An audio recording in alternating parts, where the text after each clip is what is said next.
Hi guys, it's Sharon from House of Prayer. Well, I went to the doctor late this afternoon and just got home. Um, First of all, there is something wrong with my heart, but we just don't know what it is yet. And um, so they're going to be running a whole lot of tests, and that's going to be running through some this month. I think one next month,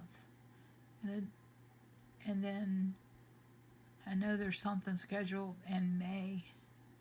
But anyway, along with that is a 30-day Holter monitor so they can see what's going on when I do have chest pain or the atrial fib happening. I also was given two new medicines.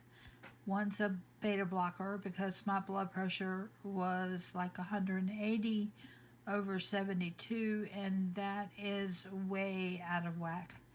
I mean, the highest my blood pressure's been for years is 120. So that concerned me a lot. So he did put me on a beta blocker to help with that, and he gave me nitroglycerin for the chest pain whenever I have that. So we'll pick that up as soon as the pharmacy completes that. So praise the Lord.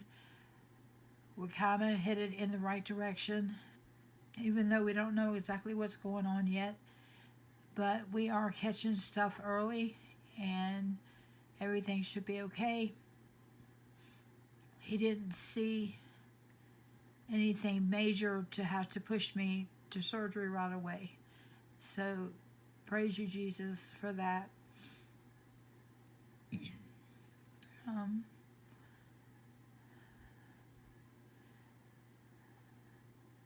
and I'm also having some kind of test for my legs because what I forgot to tell you is that once or twice a day my legs are giving out from under me, so something's going on with that also. So we're going to get answers.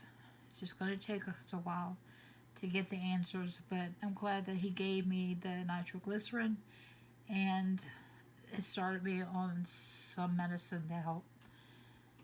So I praise the Lord for all of that, and I praise the Lord for all of the comments that I received and all the love that I received, all the prayers that I'm receiving from this channel. We are such a loving family. It's not just a channel, it's a family. And so I want to give you a little bit of update too on the safe haven. Well, the police showed up on Monday. And as you know, or you may not know, but we have had a very wet winter. We've had not a lot of snow, but a lot of snow episodes. What that came with a lot of ice storms and a lot of rain. So, needless to say, the area back there has been very wet, and that has dried up considerably. So, on Sunday, the man came to give me the quote that we've been waiting 3 months to get. Well, that quote was so outrageous. I just immediately said no. There's just no way that we're paying this. I'm not a millionaire. So, anyway, I'm a girl who, thank God, my husband is ex-military and gets that check, and Social Security and disability from all of his injuries he received while serving. And then my little bit of money that I get a month. So, anyway, bottom line is, no way I was willing to even give that estimate to anybody who was going to help me with that. So I called Steve Monday morning early and told him he needed to come over here and let's start getting something done.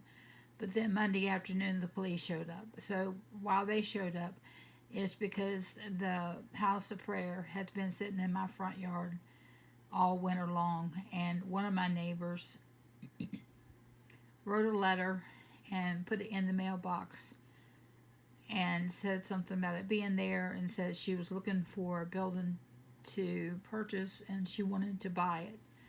Well, I'm not going to let her buy that. So anyway, she got mad and said, well, it's illegal to have it sitting in your yard like that anyway. So I believe that she's the one that called the police department and reported it. So the police came over here Monday afternoon and said for me to make arrangements as soon as possible to get that moved. So right away I called Steve, who is the contractor, and told him what was going on. I said, you've got to come over here and get something set right for me to put the building back on. Well, if we put the building back where it was, then that would block them building the new building. So he thought about it and thought about it. So he came over here Tuesday morning early and said, why don't you call the company that you're getting the new building from and see if they'll put it on their lot until you can get it built. So I contacted Norman, who is the regional director. Remember, I had to go above the other guy's head, Scott's head. So he wrote back on Tuesday morning agreeing to that, and so I called the guy to move it, and he came yesterday afternoon and moved it to the lot. He broke, they have to put like those sled things under the building to slide it, and he broke one of them because it had sunk down into the yard, and so they need to get that fixed. And hopefully they're not going to make me pay for it because they broke it.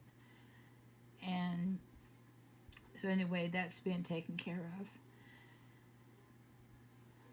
So since Plan A didn't work about the cement, Plan B was to look about getting like I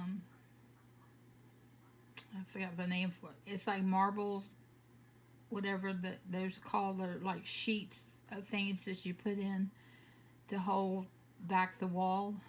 Well, then if he did that, they would take up 3 feet because they have to like step it up the wall. And he told me that I have to get a smaller building. I said, no, you keep saying that. I'm not going to get a smaller building. We already paid for it. It's what God told me to get, and that's it. So what's option C? And he said the wood. He said, but this should be pretty cheap, but no contractor is going to guarantee it. I said, just get me a wall up. I don't care what it is. With all the rain that we had, that wall did not fall down over the winter. And if it was, I think it would have already fell down. So that's the route we're going. I haven't talked to him since Tuesday about that. But hopefully he'll get back to me soon. But that's what's been going on with my health and with the building and why it's taken so long. It seems like forever, but it'll get done. It'll get done. God didn't tell me when it was going to get done. He just said to do it. So it's being done. So that's all I have. My husband has all the paperwork with all the tests and the dates and the times and all that stuff. He is, I just want to say that he is just so awesome with me and takes care of me like a baby. And he's such a wonderful man in a lot of ways. No man is perfect, and you know, every marriage has a little problem, but I can deal with that when I have such a man like him. So, praise the Lord for everything, guys, and I praise the Lord for you. I love you.